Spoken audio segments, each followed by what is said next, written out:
नमस्कार, संवाद श्रृङ्खलाको आजको यो सन्दर्भ विशेषमा स्वागत छ। म सरोज सिंह थापा। यति बेला देश कोभिड-19 को संक्रमणमा छ। ज्यान गुमाउनेको संख्या र संक्रमितको संख्या बढिरहेको छ। सँगसँगै विभिन्न क्षेत्रका व्यक्तिहरू, विभिन्न तहका व्यक्तिहरूमा कोरोनाको संक्रमण फैलिएको छ भने समुदाय तहमै कोरोना संक्रमण फैलिएको भनेर विज्ञहरूले सचेत गराइरहेका छन्। यद्यपि विभिन्न क्षेत्र सँगसँगै जुन कारागार क्षेत्रमा पनि संक्रमण फैलिएको छ र कैदीबन्दीलाई पनि कोरोना संक्रमण पुष्टि भएको छ। अहिलेसम्म आइपुग्दा करिब 150 वटा कैदीलाई संक्रमण भएको छ भने करिब त्यही जुन सुरक्षामा खटिएका नेपाल प्रहरीलाई पनि 2000 भन्दा ठूलो संख्यामा संक्रमण फैलिएको अवस्था छ। नेपालको कारागारको कुरा गर्ने हो भने स्रोत साधन र क्षमताका हिसाबले निकै पछाडि रहेको र त्यसलाई निकै परिष्कृत गर्नुपर्ने अवस्था छ भनेर कारागारको भौतिक र व्यवस्थापकीय पक्ष सुधार कार्यदलले दिएको प्रतिवेदनले यसको विभिन्न पाटोमा सुधार गर्नुपर्ने अवस्था औल्याएको थियो। तर अहिलेको अवस्थामा नेपालका कारागारहरूमा संक्रमण फैलदा त्यसको जोखिम कति छ, हाम्रा स्रोत र साधनहरू कस्ता छन्, आज मूलतः यिनै विषयमा केन्द्रित रहेर संवाद गर्दैछौँ। हामी 2068 सालमा कारागारको भौतिक र व्यवस्थापकीय पक्ष सुधार कार्यदलले तयार पारेको प्रतिवेदनका जुन एक सदस्य हुनुहुन्छ अधिवक्ता सुनिल रञ्जन सिंह, उहाँसँग संवाद गर्दैछौँ र उहाँको बारेमा कुराकानी गर्दा उहाँ स्थानीय तह निर्धारण आयोगका तत्कालीन सदस्य हुनुहुन्छ। त्यसैगरी बेपत्ता पारिएका व्यक्तिको छानबिन आयोगका उहाँ सदस्य हुनुहुन्छ र शान्तिको सञ्चालक समितिको उहाँ बोर्ड मेम्बरमा समेत काम गरिसक्नु भएको छ। मूलतः उहाँसँग आज हामी नेपालको कारागारको अवस्था र अहिले यो देखिएको कोभिडलाई नेपालका कारागारले जित्न सक्छन् कि सक्दैनन् र त्यही कारागारमा बस्ने कैदीले जित्न सक्छन् या सक्दैनन्, त्यसमा राज्यले के गर्नुपर्छ, मूलतः यिनै विषयमा केन्द्रित रहेर संवाद गर्दैछौँ। सर, स्वागत छ। धन्यवाद। आराम हुनुहुन्छ? आरामै छु। नेपालका कारागारमा करिब 20 देखि झन्डै 21,000 कैदीबन्दी छन् भनेर हामी भन्छौँ, तर हाम्रो क्षमता 10,000 मात्रै कैदीलाई राख्न सक्ने अवस्था छ भनेर भन्दै गर्दा अहिलेको यो कोभिडको समयमा क्षमताभन्दा दोब्बर कैदीबन्दी छन्, स्रोत साधन निकै हाम्रा कमजोर छन् र अहिलेसम्म आइपुग्दाखेरि झन्डै 150 कैदीबन्दीलाई कोरोना लाग्नु तपाईँ यही क्षेत्रमा काम गरिराखेको व्यक्तिले कसरी मूल्याङ्कन गर्नुहुन्छ? वास्तवमा कारागारमा हामीले 2068 सालमा धेरै व्यापक परिवर्तन गर्नुपर्छ भनेर नेपाल सरकारलाई प्रतिवेदन दिएका थियौँ, जसमध्ये करिब 20 देखि 25% काम भएको छ, नभएको होइन, तर 80% जति काम बाँकी छ र जसले गर्दाखेरि जटिलताहरू थपिँदै गइराखेको छ। भौतिक अवस्था कमजोर हुनु, जीर्ण हुनु, पुरानो हुनु, राणाकालीन समयकै भौतिक अवस्थाहरू छ धेरै कारागारहरूमा, जहाँ कैदीबन्दीहरू राख्ने क्षमता हामीले 68 सालमा कारागारहरूको निरीक्षण गर्दाखेरि, अध्ययन गर्दाखेरि 6000 भन्दा बढीको क्यापेसिटी थिएन त्यतिखेर। 2068 साल त्यतिखेर करिब 13,000 कैदीबन्दीहरू थियो। त्यसपछि हामीले प्रतिवेदन दिइसकेपछि त्यतिखेर पनि कतिपय कारागारहरू निर्माणको उसमा चरणमा थियो र पछि पनि निर्माण भयो र सुधारहरू पनि भयो।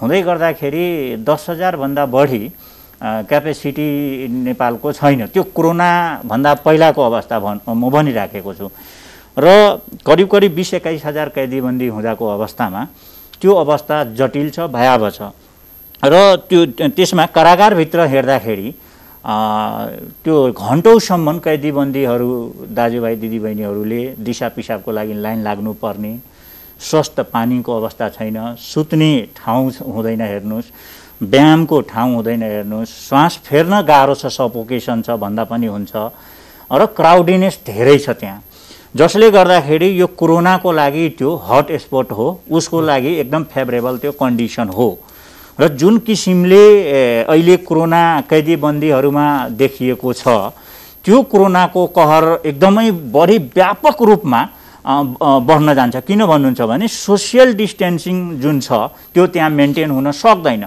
त्यो सोसियल डिस्टेन्सिङ मेन्टेन गर्नको लागि नेपालको कारागारहरूको क्यापेसिटी भनेको अहिले सोसियल डिस्टेन्सिङ यदि मेन्टेन गर्छौँ भनेदेखि 3,000 देखि 4,000 भन्दा बढीको छँदै छैन हेर्नुस्। तपाईले त्यो पनि जीर्ण अवस्थाको उल्लेख गर्नुभएको प्रतिवेदनमा पनि यसरी जुन कैदीबन्दीहरू बसेको अवस्था छ अनि यस्तै कन्जस्टेड अथवा साँगुरो जुन क्षेत्र हो कारागारहरुको त्यसमा नै छैन। र सँगसँगै तपाईले जसरी खाना खाइरहेको पकाइरहेको यो अवस्था देख्दा त यी त जुन सामान्य गोठ जस्ता देखिन्छ। हाम्रो कारागारको अवस्था यस्तै हो। अहिले अलिकति सुधार भएको छ, तर जतिखेर हामीले निरीक्षण गर्यो अवस्था यही नै हो। मैले आफैले निरीक्षण गर्दाखेरि लिएको तस्बिरहरू छ, अवस्था नाजुक छ। यहाँको त भौतिक संरचनाहरू पनि कति बेला ढल्छन् जस्ता देखिन्छन्, नयाँ स्रोत र साधन छ। यस्तो अवस्थाले नयाँ चर्पीको सही व्यवस्थापन छ, चर्पीको अवस्था पनि सबै बुझिएको कन्तबिजोको अवस्थामा छ, लत्ता कपडा राख्ने ठाउँ छैन, सामग्रीहरू बाहिर राखेको अवस्था छ भने यस्तो स्रोत र साधनमा त्यहाँ कोभिड व्यवस्थापन हुने सम्भावना छैन? 100% छैन। करिब करिब मलाई लाग्छ 90% कैदीबन्दीलाई त्यहाँबाट छुटकारा दिइसकेपछि 10%लाई मात्रै व्यवस्थापन हुन सक्छ। अहिलेको भौतिक अवस्थाले धान्न सक्छ, नभए त्यो गाह्रो छ। स्पेस एकदम कम छ अनि पुरानो जीर्ण बिल्डिङहरू छ, पानी चुहिने, त्यसपछि भूकम्प आइसकेपछि झन् त्यो बिल्डिङहरूको अवस्था नाजुक भयो। हामीले सरकारलाई प्रतिवेदन दिँदाखेरि 4-5 वटा कुरामा भनेका थियौँ। त्यो भनेको पहिला त भौतिक संरचना नै सुधार गर्नुपर्ने छ, त्यसपछि प्रशासनिक संरचना सुधार गर्नुपर्ने छ।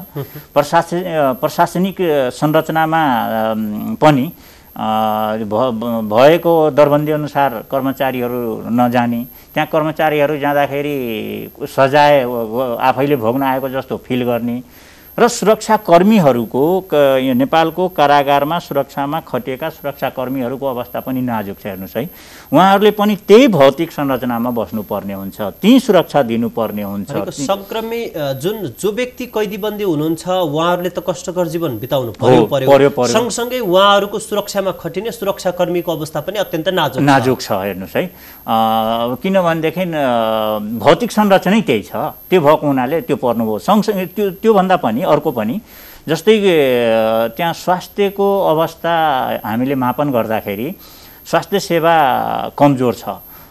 त्यो भनेको विशेषज्ञ सबै कारागारमा विशेषज्ञ सेवा उपलब्ध छैन, त्यो सम्भव पनि अहिले छैन। केन्द्रीय कारागारमा छ, तर त्यो पनि सबै विषयको त छैन केन्द्रीय कारागारमा पनि।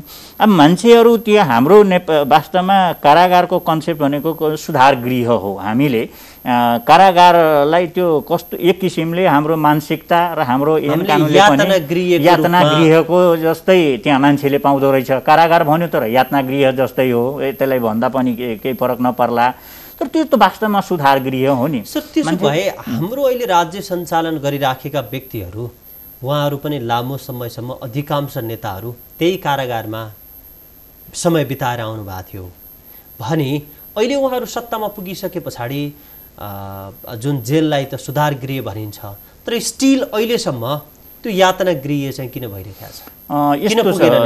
होइन, यस्तो छ, मलाई यसमा साह्रै राम्रो कुरा गर्नुभयो, आश्चर्य आफूलाई पनि लाग्छ। कतिपय नेताहरू उहाँहरूले जेल बस्नुभयो, नाम चलेकै नेताहरूले बस्नुभयो, उहाँहरूलाई सबै अवस्था थाहा छ। हेर्नुहोस्, उहाँहरू त फेरि आफ्नो राजनीतिक प्रमोसनका लागि पनि म यति वर्ष जेल बसेँ भनेर त्यसलाई बहादुरीताका साथ लिनुहुन्छ र सत्तामा गइसकेपछि साधन स्रोत उहाँहरूको हातमा छ र अनुभव छ, आफैले बसेको अनुभव छ। यसलाई सुधार गर्नुपर्ने हो। हामीले मानव अधिकारको यदि हामीले मूल्याङ्कन गर्छौँ भनेदेखि ठुलो रूपमा कारागारमा मान्छेको मानव अधिकार कसरी त्यहाँ भएको छ।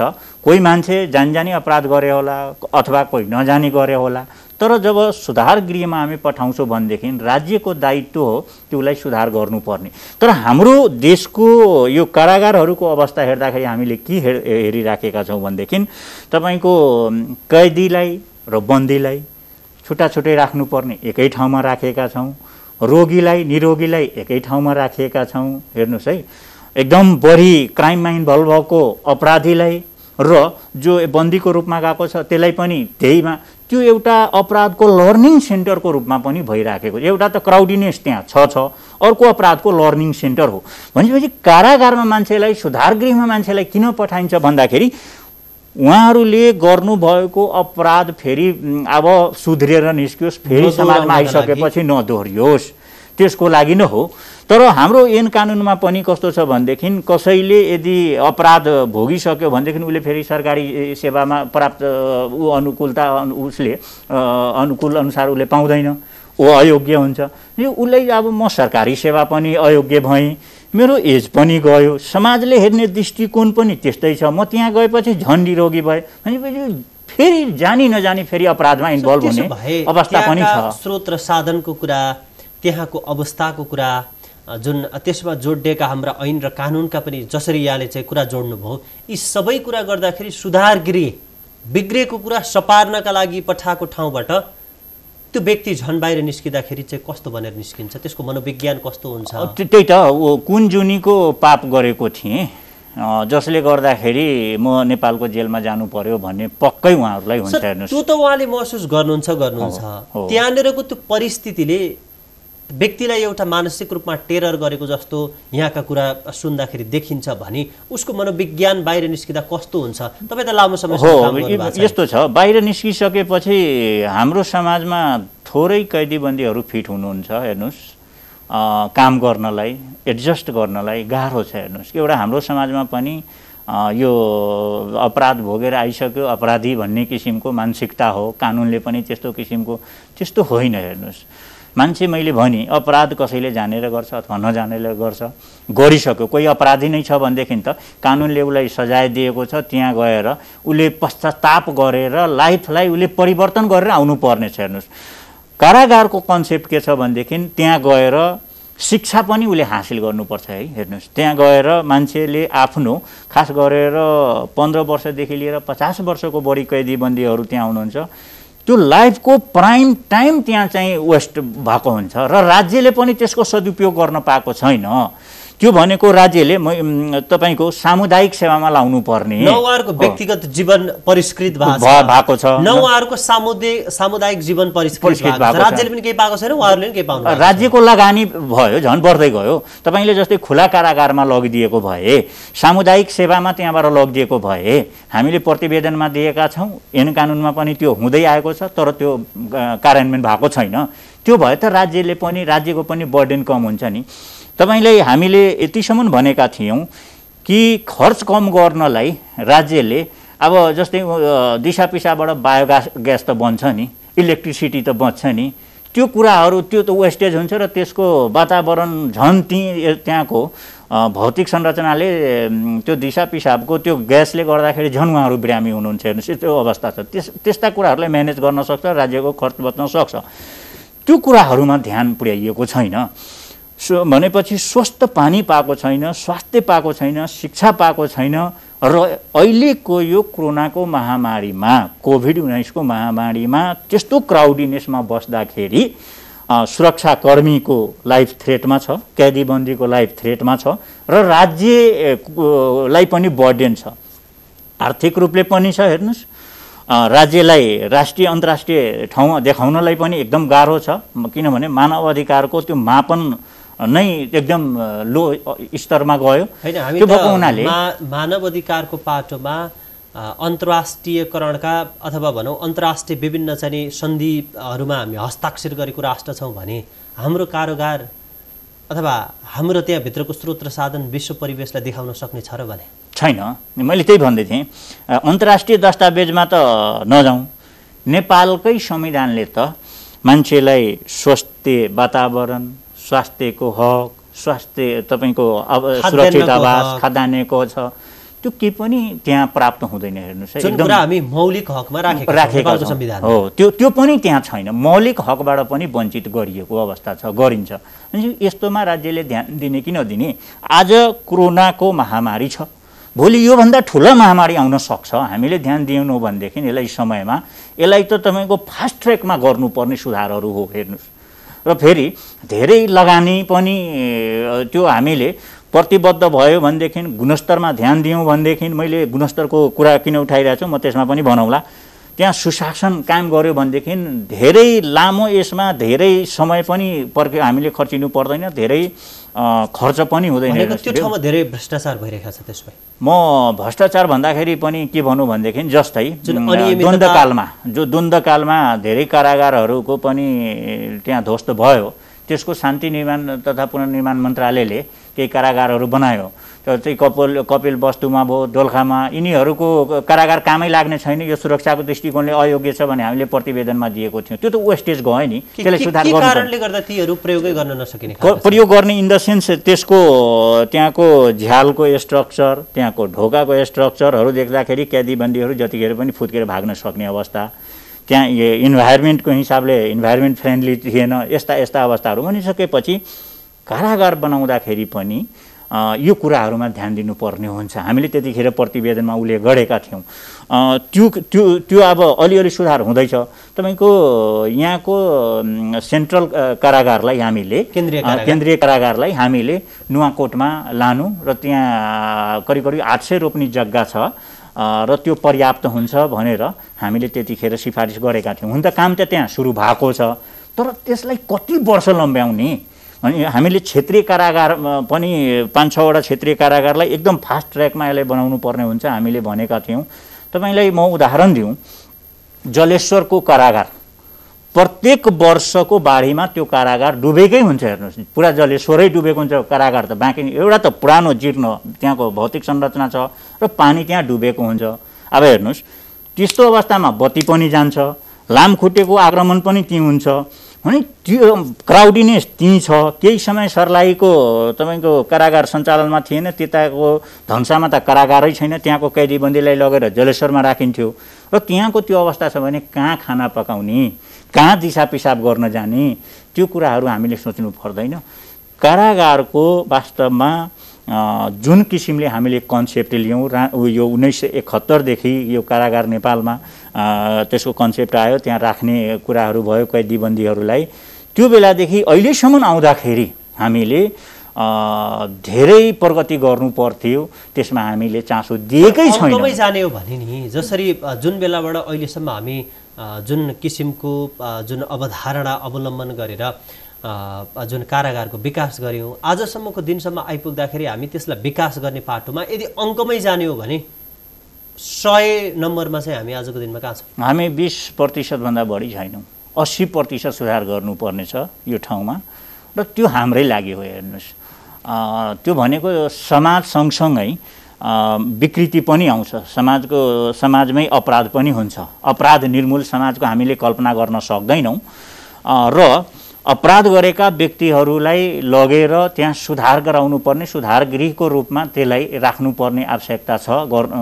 त्यो अनुसार हामीले व्यक्तिलाई सुधार गरायौँ, त्यसको जीवनमा परिवर्तन गरायौँ भनेदेखि समाजमा फेरि अपराध घट्छ, समाजमा क्रिएटिभ काम हुन्छ। त्यो भएको हुनाले यो ठाउँलाई हामीले विशेष महत्त्व दिनुपर्ने हुन्छ। तर सर, अपराध घट्छ भन्दै गर्दा त अहिले त नेपालका कारागारमा जुन अपराधीको सङ्ख्या बढिरहेको छ भने अपराध घट्यो कि बढ्यो? होइन, कारागारमा कैदीबन्दी बढी हुनु, अपराधको सङ्ख्या बढ्यो हामीले त्यस्तो हामी भन्न सक्दैनौँ। 2-3 कारणले। अहिले नेपालमा अपराध त बढिरहेको छ भनेर भन्छन् नि? होइन, अपराध त यस्तो छ, अपराध नेपालमा विभिन्न कारणले बढेको छ।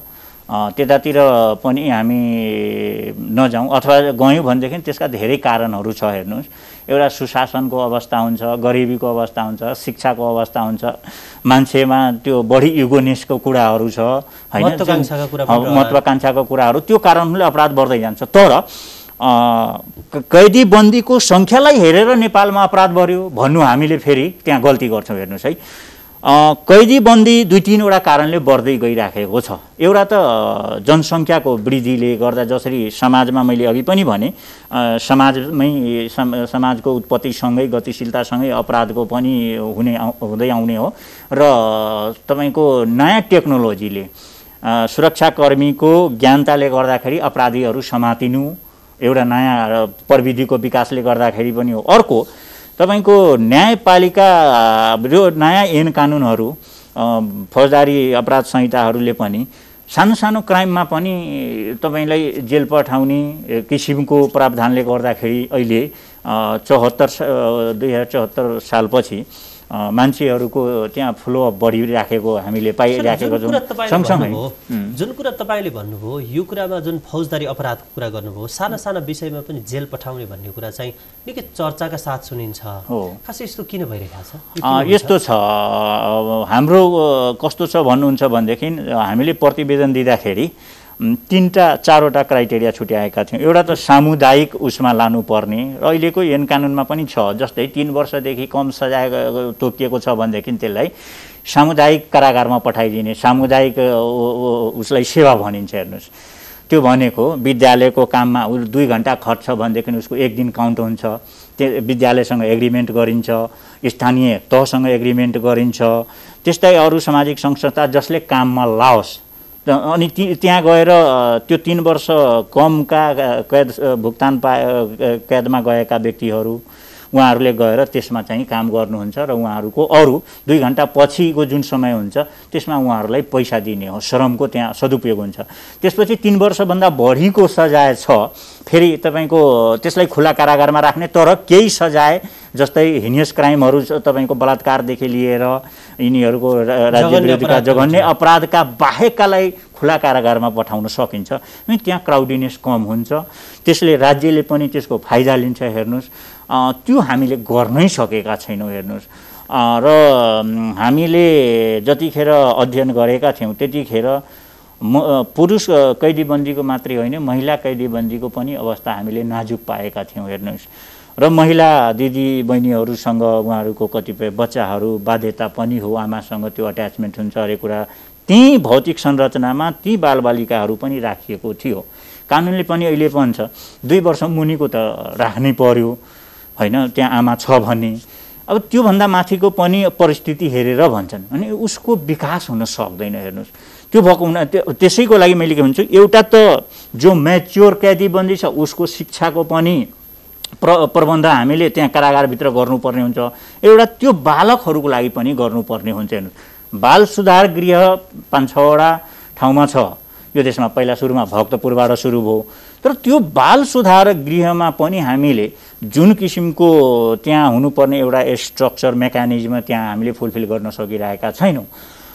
र त्यो बाल सुधार गृहबाट पनि आइसकेका बालबालिकाहरूमा पनि फेरि समाजमा गएर त्यहाँ रिएस्टाब्लिस्ड हुने अथवा उहाँहरूले फेरि कुनै क्राइममा इन्भल्भ हुनुहुन्न भन्न सकिन्न। हेर्नुहोस् है, त्यो भएको हुनाले हामीले यसलाई ठ्याक्कै कारागारमा भएको कैदीबन्दीलाई हेरेर देशमा क्राइमको रेट यो छ भन्ने हामी मूल्याङ्कन गर्न सक्दैनौँ। त्यस्तो हाम्रो व्यवस्थापकीय पाटोमा हामी त्यसलाई कसरी व्यवस्थापन गरेका छौँ भन्ने कुराले निर्धारण गर्ने कुरा हो। सर, अब हामी सिधै आजकै विषयमा हामी फेरि फर्केर आउँदाखेरि अब तपाईँ त आफै स्वास्थ्यकर्मी हुनु भएन, तर यो क्षेत्रमा लामो समयदेखि काम गरिरहनु भएको, जुन कार्यदलमा बसेर काम गर्नु भएको एउटा अधिवक्ताको हिसाबले तपाईँ स्वास्थ्यकर्मीसँग पनि कुराकानी गर्नुहुन्छ होला, छलफल गर्नुहुन्छ होला यो विषयमा। यदि यही संरचनामा यसै गरी कैदीबन्दी राख्ने हो भने अब कारागारको अवस्थामा ती कैदीहरूको अवस्था चाहिँ कोरोनाले कस्तो हुने सम्भावना छ? म तपाईँलाई भन्छु, कुनै समय मैले स्वास्थ्यको अध्ययन पनि गरेको मान्छे हो, मलाई त्यो नलेज छ, र मैले त्यहाँको स्वास्थ्य कर्मीहरूसँग पनि मैले छलफल गरेको छु। कतिपय कारागारहरूमा तपाईँको अहेबहले कारागार चलाएको पनि हामीले भेटेका छौँ त्यतिखेर। अब अहिले त सुधार भयो होला। र त्यहाँको जस्तै हेल्थको दृष्टिकोणले हेर्छौँ भनेदेखि हामीलाई पर्याप्त हावा, स्वच्छ हावा चाहिन्छ, स्वच्छ खाना चाहिन्छ, स्वच्छ पानी चाहिन्छ, स्वास्थ्य उपचारको लागि तपाईँको सबै कुराहरू मेन्टेन हुनुपर्छ। त्यो भनेको व्यायाम चाहियो होइन, तपाईँको मानसिक पिसफुल त्यतिकै मान्छेलाई चाहियो। अर्को, नेपालको सर्वोच्च अदालतले मान्छेलाई प्रजननको अधिकार पनि कारागारमा सुरक्षित गरिदेऊ है, त्यो पनि भनेको छ। त्यो पनि छैन। भनिसकेपछि यी सबै कारणले गर्दाखेरि व्यायाम भएन, राम्रो खाना भएन, दिशा पिसाब राम्रोसँग गर्न सकेन। सुत्ने कोठामा पनि हामीले टोयलेट भेटेका थियौँ, ओपन टोयलेट त्यहीँ छ, त्यहीँ सुत्नु पर्ने। त्यस्ता ठाउँहरूमा भएको कैदीबन्दीहरूको स्वास्थ्य, कोही एउटा रोगी छ भनेदेखि अब कम्युनिकेबल डिजिजहरूमा तपाईँको जस्तै कसैलाई एकजनालाई रोगा खोकी लाग्यो भनेदेखि त्यो 500,000लाई त कमसेकम त्यसले गर्ने भयो। अब अहिले यदि मानौँ कसैलाई कोरोना नलाग्ला एकछिनको लागि, कसैलाई रुगा लाग्यो भनेदेखि त उसले सबैलाई सार्ने भयो, वा कोरोनै लाग्यो भनेदेखि त सबैलाई सर्ने भयो अहिले त्यहाँको अवस्था। किनभनेदेखि सोसियल डिस्टेन्सिङ मेन्टेन गर्न सक्दैन, साबुन पानीले हात धुन सक्दैन, हेर्नु सेनिटाइजर प्रयोग गर्न सक्दैन, समयमा ज्वरो आयो भनेदेखि उसले उपचार पाउन सक्दैन, पखाला लाग्यो भनेदेखि उपचार पाउन सक्दैन। भनिसकेपछि एकजनामा भयो भनेदेखि उसले बढाउँदै लाग्छ, त्यसको त्यो रेट बढ्दै जान्छ, सार्दै जान्छ, होल जेल सिस्टम इफेक्टेड हुन्छ। त्यहाँ भएको सुरक्षाकर्मीहरू पनि इफेक्टेड हुने भयो, उहाँहरूको लाइफ पनि थ्रेडमा हुने भयो र छ नै। यो एकदमै भन्दाखेरि रेड जोन हो, नेपालको कारागार अहिले रेड जोनमा छ यो कोरोनाको दृष्टिकोणले। त्यो भएको हुनाले अहिले हामीले नेपाल सरकारले यसमा रिथिङ्क गर्नै पर्छ। यसमा त म आउँछु, तर जुन तपाईँ आफै पनि स्वास्थ्य क्षेत्रमा को विद्यार्थी अथवा केही समय काम गरेको कुरा गर्नुभयो र थप स्वास्थ्य कर्मीहरूसँग कुराकानी गर्दै गर्दाखेरि अहिलेको अवस्थामा नै हामी कारागारलाई यसै गरी चलायौँ भने अवस्था कस्तो हुन्छ? एकदमै भयावह हुन्छ है, एकदमै नाजुक हुन्छ है।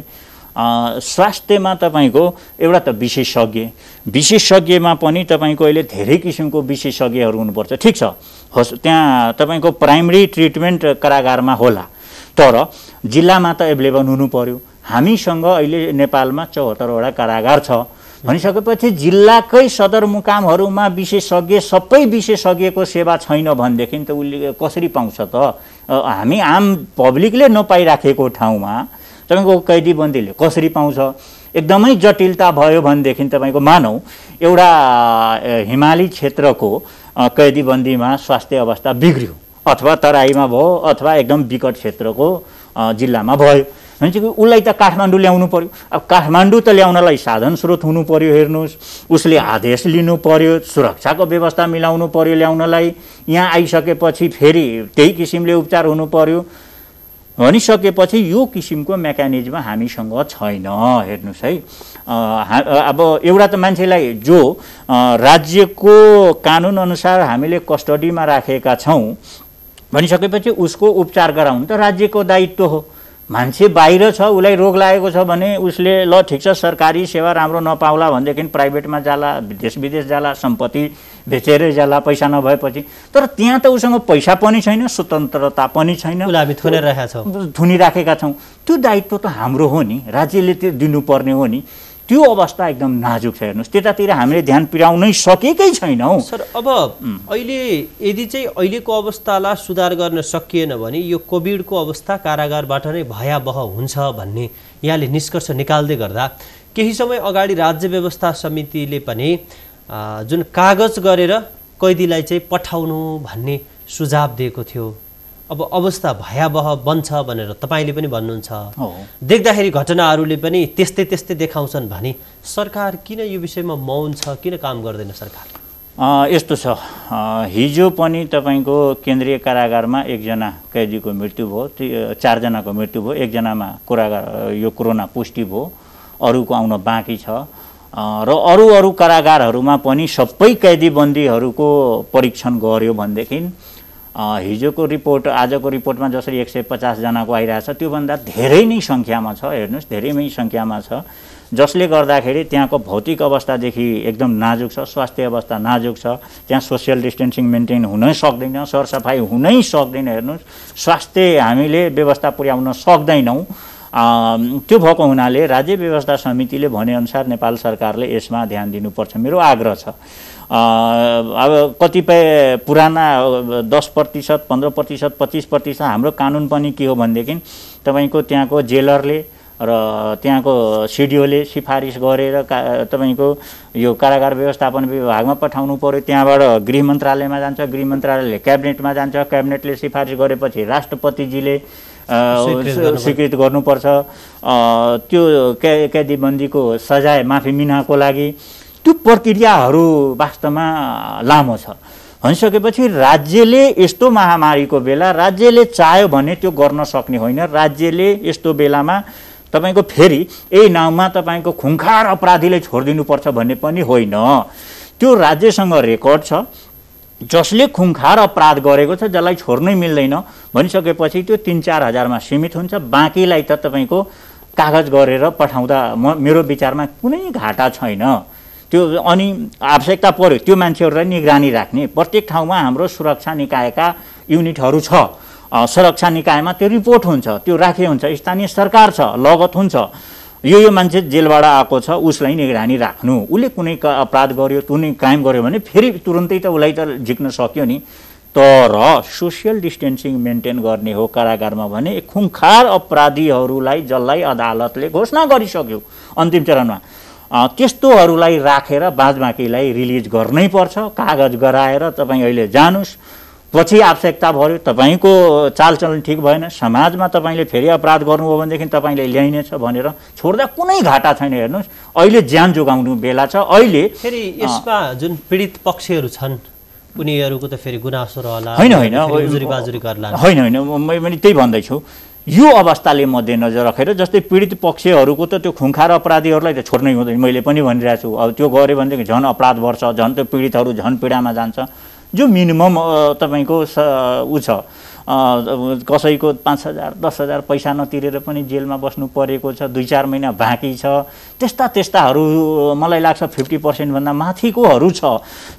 तपाईँको उमेर कटेको छ। हामीले निरीक्षण गर्दाखेरि मानसिक रोगी पनि भेटाएको थियौँ है। हेर्नुहोस् है, त्यतिखेर एड्स रोगी पनि हामीले भेटाएको थियौँ कारागारमा। त्यस्ताहरूलाई त किन राख्ने हो? त्यस्ताहरू त अहिले त रिलिज गरिदिँदा भइहाल्छ नि। खुङखार अपराधीलाई राखौँ। सामान्य खालको सानोतिनो घटनामा जसले पैसा बुझाउन सकेको छैन, 3 वर्षदेखि कम कैद छ अथवा त्योभन्दा बढीको कैद छ, त्यो तपाईँको छोड्नै नहुने मुद्दाभन्दा पनि 10%, 20%, 30% गरिसकेको छ भनेदेखि त्यस्तोहरूलाई छोड्दाखेरि पीडितहरूको पनि यो समयमा यो अवस्थामा पनि मलाई लाग्छ उहाँहरूको गुनासो रहँदैन होला। मलाई लाग्छ समय नै त्यो किसिमको छ। र हामी कहाँ मात्रै होइन, विदेशमा पनि यो गरिएको छ। यो महामारीमा पठाउने गरिएको छ, त्यहाँ पनि कुराहरू भइराखेको छ। अवस्थालाई हामीले मध्यनजर राख्नुपर्छ। फेरि तपाईँको WHO ले के पनि भनेको छ भन्नुहुन्छ भनेदेखि नेपालमा त सुरुवात हो, जटिलता त आउन बाँकी नै छ, चिसोको मौसम आउन बाँकी नै छ। सुरुवातमै हामीले प्रिकौसन लिएनौँ। अहिले नै कारागारको कैदीबन्दीमा सङ्क्रामक रोगहरू फैलिएको छ र यसलाई हामी कन्ट्रोल गर्न सकेनौँ भनेदेखि को डाक्टर गएर उपचार गर्ने, को सुरक्षाकर्मी गएर त्यहाँ सुरक्षा दिने, को कारागारमा काम गर्ने कर्मचारी गएर त्यहाँ काम गर्ने भनिसकेपछि त यसले त्यो न्याय प्रणाली एक किसिमको न्याय प्रणालीको सिस्टम त्यो तपाईँको भत्ताभङ्ग बनाउने परिस्थिति सृजना हुन्छ। समयमा सचेत हुनुपर्छ, यसमा काम गर्नुपर्छ र राज्यले चाह्यो भने यसमा राज्यको जुन किसिमको गम्भीरता हुनुपर्ने हो त्यो देख्नु भएको छ। यस्तो छ, अहिले चाहिँ ठ्याक्कै यसको सुरुवात त्यहाँ भयो, तर यो एकदम व्यापक रूपमा त्यहाँ हुने नै भयो। राज्यको भित्र कुरा उहाँहरूको कतिपय कुराहरू राज्यको मेरो अनुभवमा भित्र धेरै कुराहरू छलफल भइराखेको हुन्छ, उहरू भइरहेको हुन्छ। ठ्याक्कै हामीले देख्न सके हुँदैनौँ सतहमा होला। उहाँहरूको अब कामै गरे छैन हामीले नभनौँ, भइराखे होला, तर देखिने गरी हुनु पर्यो। त्यो भएको छैन, त्यो हामीले देखेका छैनौँ बाहिर, त्यो भित्र भइराखेको होला, त्यो अर्कै कुरा हो। त्यो त्यसमा चाहिँ ढिलो नगरौँ। यो काममा प्राथमिकताका साथ ध्यान दिनुपर्ने हुन्छ। गरेनौँ भनेदेखि स्थिति भयावह हुन्छ। यति मात्रै हामीले भन्न सक्छौँ यसमा। सर, अब कोरोनाको जुन त्यहाँको अवस्था कस्तो हुन्छ पछाडि, जसरी जुन यसको दीर्घकालीन सुधारको कुरा जुन तपाईँहरूले 2068 सालमा 4 सदस्यीय कार्यदलले प्रतिवेदन बनाएर बुझाउनु भएको थियो, अहिलेसम्म आइपुग्दाखेरि अब कमसेकम अथवा भनौँ 20-25% यसमा सुधार भएको भनेर यहाँले भन्नुभएको छ। बाँकी हुनै बाँकी छ, झन्डै 80% भने।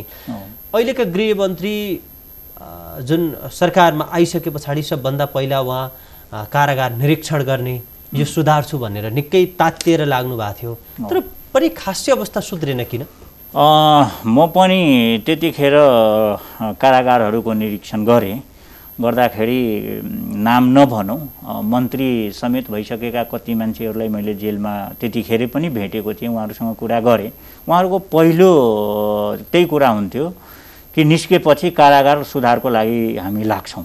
र कतिपय त्यहाँ बसेका नेताजीहरूले बाहिर आएपछि यो सुधार गर्नुपर्छ भने एक दुईचोटि वक्तव्य दिनुभयो, त्यसपछि सेलाउनु भयो र गृहमन्त्रीज्यूको पनि वक्तव्य आयो। तर त्यसलाई यस्तो हो, मान्छेमा कस्तो हुन्छ भनेदेखि मान्छेको एउटा नेचर त्यो एकदमै बढी प्रेसर कुनै कामको परिराख्यो भनेदेखि त्यसलाई हामीले समाधानतिर लाग्छौँ, होइन भनेदेखि होइन। त्यतिखेर यसलाई गर्नुपर्छ भनेदेखि उहाँलाई लाग्यो अथवा उहाँले आफै निरीक्षण गर्नुभयो कसरी भनेदेखि भन्नुभयो, तर निरन्तरता उहाँ लगायत राज्यको यसमा चाहिँ देखिएन। यसलाई देखिनुपर्छ, हुन त भइराखेको छ। मैले अघि पनि भने हामीले 68 सालमा प्रतिवेदन दिँदाखेरि आजको अवस्थामा 20% सुधार त्यसमा भयो, नभएको होइन, तर त्यसले पुग्दैन। किनभनेदेखि यो क्षेत्र अति संवेदनशील छ। मैले अघि पनि भने भौतिक संरचना राणाकालीन अवस्थाको भौतिक संरचनाहरू छ र भूकम्पले गर्दाखेरि झन् जीर्ण छ। त्यो भत्कियो भनेदेखि त्यहाँको कैदीबन्दीहरू बाहिर भाग्यो एकछिनको लागि, मानौँ सबै नभाग्ला, धेरै त्यसमा इमान्दार पनि होला, तर त्यस्तो नहुन पनि सक्छ नि। र त्यो भाग्यो भनेदेखि त्यसले समाजमा के असर गर्छ, त्यसले के परिणाम दिन्छ, त्यसलाई कहाँ हामीले खोजेर ल्याउँछौँ। एकछिनको लागि मानौँ अहिले कोरोनाको समयमा तीको कैदीबन्दीहरू जेलमा छ, धेरैमा कोरोना छ र जेल भत्क्यो एकछिनको लागि, कल्पना गरौँ भने भाग्यो कसैले, इमान्दारिता नदेखायो भनेदेखि त्यो त समाजमा गएर रोग फैलिने न हो। त्यसले त्यो भएको हुनाले यसलाई हामीले सामान्य तरिकाले हामीले नलिउँ। र कैदीबन्दीको मात्रै समस्या यो होइन, कैदीबन्दीको घर परिवारको पनि समस्या हो, समग्र राष्ट्रकै समस्या हो। र कैदीबन्दीको घर परिवारहरूले पनि भेट्न जानुहुन्छ, एकछिनको लागि जानै पर्यो, आफन्त छ नगई हुँदैन, हेर्नुहोस् जानै पर्यो। या त घर परिवारबाट कैदीबन्दीमा सर्ने भयो वा कैदीबन्दीबाट घर परिवारमा सर्ने भयो, ट्रान्समिसन त्यहाँ पनि भयो। है त्यहाँ मात्रै सीमित रहने भएन। यो त्यहाँका कोरोना लगायत धेरै डिजिजहरू, कम्युनिकेबल डिजिजहरू, त्यो त हाम्रो समाजमा आउने भयो नि, समाजको पनि त्यहाँ जाने भयो, समाज त्यहाँबाट पनि समाजमा आउने, एक्सचेन्ज हुने भयो। त्यो भएको हुनाले यो ठाउँहरूलाई तपाईँको हेल्दी इन्भाइरोमेन्ट हुनुपर्छ, तपाईँको स्वास्थ्यको एकदमै राम्रो त्यहाँ प्रबन्ध हुनुपर्छ, शिक्षाको हुनुपर्छ, त्यहाँ तपाईँको खानपिनको, तपाईँको पानीको, टोयलेटको व्यवस्थाहरूदेखि लिएर एकदमै राम्रो हुनुपर्छ।